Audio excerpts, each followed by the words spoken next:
One of my earliest memories was that every summer my mom would take all of us down to the shore in the summertime, usually late morning when it was warm, and we'd go swimming in the river. I grew up on the water with a polluted lower bay. We used to get sick in the water. We couldn't eat the oysters from behind our house. One of the things that happened was that we started paving and cutting down forest wholesale, and we were using chemical fertilizers before I was born. And it all started to accumulate into this giant snowball racing downhill. It comes off of those impervious surfaces at a high speed, at hot temperatures, and it really impacts and erodes our local streams. That water is flushing off and poisoning the river in big surges and gouging the stream beds open. And the water warms up more because it's a heat sink with all of this dark algae in it. Which is why we have low dissolved oxygen during the hot summer months, why we see algae blooms, why we can't have oysters grow because the water is so unhealthy. When the algae blooms came in the 60s and blocked the light, the underwater grass beds lifted and disappeared. That was where the yellow perch were, that's where the white perch were. The water area is extremely important to this community. We have a lot of people who have boats. We have a lot of people with small kids who come down and swim and fish. For me, as a resident here of 20 years, I've seen lots of change. Clean water means good primary contact, chance to go swimming, not worry about the nasty things in the water. Future generations need us to fix this river. If we degrade this river, generation after generation, we won't be able to live here. South River Federation has been monitoring the South River very closely for the last 6 years, and we've identified hotspot areas through that data set. Those top two polluted areas are Church Creek and Broad Creek. The approach that the Federation has taken to restoration is multifaceted. It's really holistic. It works at different scales. To look at all the sources of pollution that are going into the creek itself, at what habitat has been lost over the years, what habitat we can get back, and trying to combine all those things together. The Church Creek technique is an innovative technique called a regenerative stormwater conveyance system, an RSC.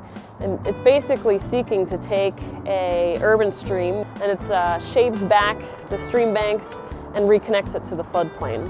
Create habitats for plants and wildlife that spread water frequently over a large area. You really utilize the floodplain where currently it's disconnected. We're fixing the whole creek in order to see what the result is. This will be one of the first times that we've got a comprehensive data collection on this approach, and we expect to learn a lot. To really be one of the first small watersheds potentially to achieve TMDL goals, to meet some critical urban habitat goals. The work with our various nonprofit partners, including the South River Federation, has been critical to the county meeting its water quality goals. Church Creek, in the Headwaters project we just put in, the trust fund kicked in a major amount of money into that. Without the trust fund's money, we certainly would not have been able to finish that project and put it in the ground. Water is extremely important to the state of Maryland. We prevent runoff the best we can so that we preserve this resource that we have for future generations. The nonprofit groups are able to work with businesses or private property owners, oftentimes in ways that the county couldn't. And that's kind of where the core energy comes from. It kind of grows organically from within the group because of people's inner desire to do the right thing.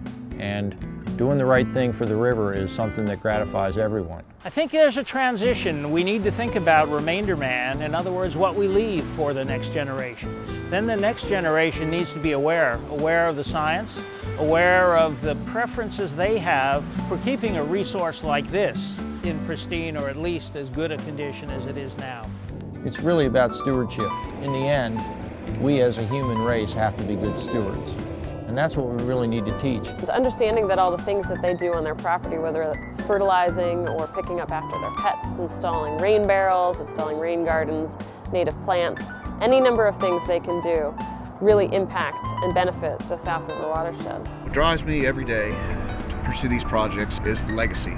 My child deserves something better, and all of our children really deserve something better, and for the first time in the last few hundred years, there's the motivation to do something better and to be something better. This river has given me a great life with a lot of experiences that are unique.